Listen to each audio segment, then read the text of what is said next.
ओम नमः शिवाय। हर हर महादेव। हरतालिका तीज व्रत की आप सभी को ढेर सारी शुभकामनाएं।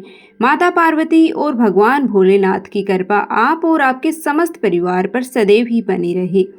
दोस्तों, हरतालिका तीज का व्रत भाद्रपद शुक्ल पक्ष की तृतीया को किया जाता है। यह अखंड सौभाग्य, दाम्पत्य सुख और मन चाहे वर की प्राप्ति के लिए अत्यंत ही फलदायी माना गया है। आइए सुनते हैं हरतालिका तीज की व्रत कथा।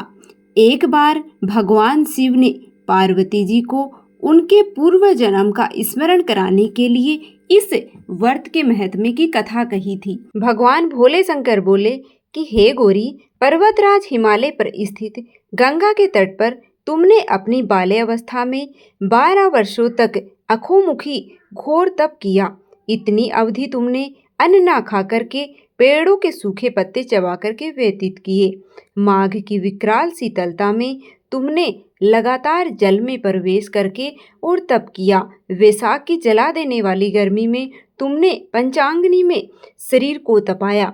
श्रावण की मूसलाधार वर्षा में खुले आसमान के नीचे बिना अन्न जल ग्रहण किए तुमने समय व्यतीत किया। तुम्हारे पिता तुम्हारी कष्ट साध्य तपस्या को देख करके बहुत ही दुखी होते थे। तब एक दिन तुम्हारी तपस्या और तुम्हारे पिता को दुखी देख करके नारद जी तुम्हारे यहाँ पधारे। तुम्हारे पिता ने अपने पूरे दिल से उनका अतिथि सत्कार किया और उनके आने का कारण पूछा। नारद जी ने कहा कि गिरिराज, मैं भगवान विष्णु के भेजने पर यहाँ पर आया हूँ। आपकी कन्या ने बहुत ही कठोर तप किया है। इसे प्रसन्न होकर के और वो आपकी सुपुत्री से विवाह करना चाहते हैं। मैं इस संदर्भ में आपकी राय जानना चाहता हूँ। नारद जी की बात सुनकर के गिरिराज गदगद हो उठे। उनके चेहरे पर सारे दुख मिट गए। प्रसन्नता पूर्वक बोले, श्रीमान, यदि स्वयं भगवान विष्णु मेरी कन्या का वरण करना चाहते हैं तो भला मुझे क्या आपत्ति हो सकती है। वह तो साक्षात ब्रह्मा हैं। हे महर्षि, यह तो हर पिता की इच्छा होती है कि उनकी पुत्री सुख संपदा से युक्त होकर के और पति के घर में लक्ष्मी बने। पिता की सार्थकता इसी में है कि पति के घर जाकर उसकी पुत्री पिता के घर से भी अधिक सुखी रहे।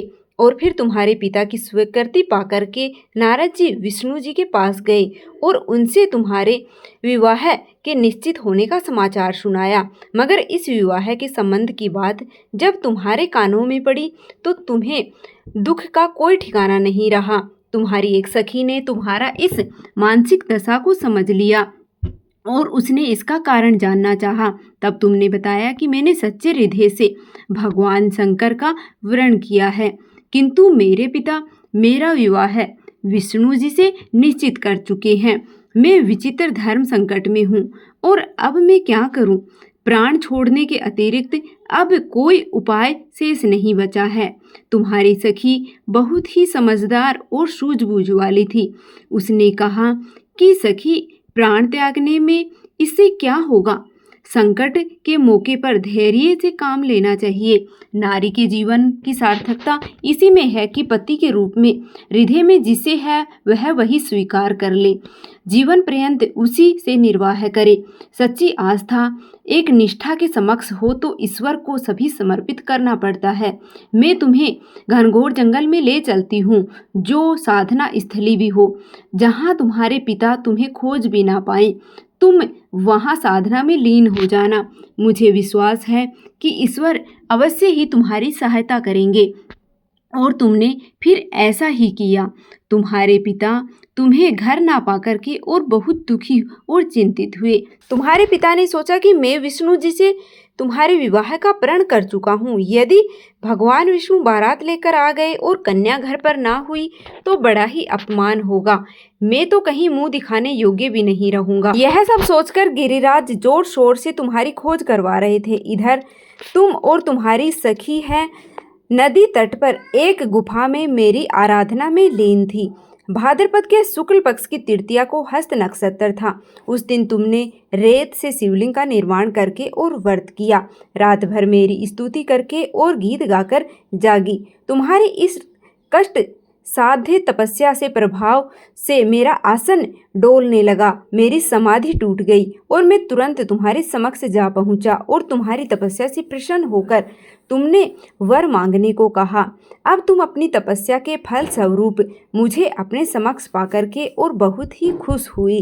तुमने कहा कि मैं हृदय से आपको पति के रूप में वरण कर चुकी हूँ। यदि आप सचमुच मेरी तपस्या से प्रसन्न होकर यहाँ पधारे हैं तो मुझे अपनी अर्धांगिनी के रूप में स्वीकार कर लीजिए। तब मैंने तथास्तु कहा और यह कहकर कैलाश पर्वत पर लौट आया।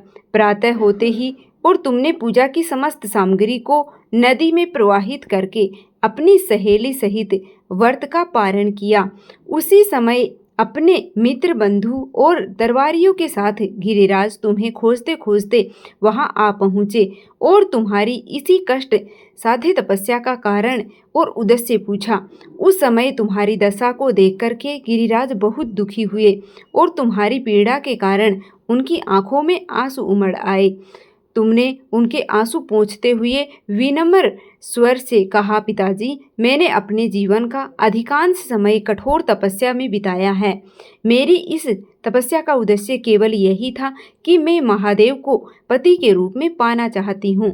आज मैं अपनी तपस्या की कसौटी पर खरी उतर चुकी हूँ। आप क्योंकि विष्णु जी से मेरा विवाह करने का निर्णय ले चुके थे, इसलिए मैं अपने आराध्य की खोज में घर छोड़ करके यहाँ आई थी। अब मैं आपके साथ इसी शर्त पर घर चलूंगी कि आप मेरा विवाह विष्णु जी से नहीं महादेव जी से कराएंगे। गिरिराज जी मान गए और तुम्हें घर ले आए और कुछ समय बाद पूरे विधि विधान पूर्वक उन्होंने हम दोनों का विवाह सूत्र है वो बांध दिया। हे पार्वती, भाद्रपद शुक्ल पक्ष की तृतीया को तुमने मेरी आराधना करके जो व्रत किया था उसी फलस्वरूप मेरा तुमसे विवाह हो सका। इसका महत्व यही है कि इस व्रत को करने वाली कुंवारी कन्याओं को मनवांछित फल देता हूँ और विवाहित महिलाओं को अखंड सौभाग्य मिलता है। इसलिए सौभाग्य की इच्छा रखने वाली प्रत्येक युवती को इस व्रत को पूरी श्रद्धा और निष्ठा आस्था के साथ करना चाहिए। इस दिन सुबह स्नान करके और व्रत करने का संकल्प लेना चाहिए। कहें कि मैं अखंड सौभाग्य की प्राप्ति के लिए हरतालिका तीज का व्रत कर रही हूँ। स्वच्छ वस्त्र धारण करें और लाल, पीला या हरे रंग का वस्त्र पहने। पूजा स्थल को सजाएं, भगवान शिव और माता पार्वती की मूर्ति स्थापित करें। व्रत की सामग्री रखें जैसे कि कलश, दीपक, धूप, फूल, चंदन, रोली, अक्षत, बेलपत्र, धतूरा और आकड़े के फूल और फल, मिठाई, पान, सुपारी, वस्त्र, श्रृंगार की सामग्री, भगवान शिव और माता पार्वती का फिर पूजन करें। शिवलिंग पर जल, दूध, बेलपत्र चढ़ाएं और माता पार्वती को श्रृंगार की सामग्री अर्पित करें। व्रत की कथा सुनें और पढ़ें और पूरी रात जागरण करें, भजन कीर्तन करें और बाद में भगवान शिव और माता पार्वती की आरती भी करें। तो यह थी हरतालिका तीज की व्रत कथा।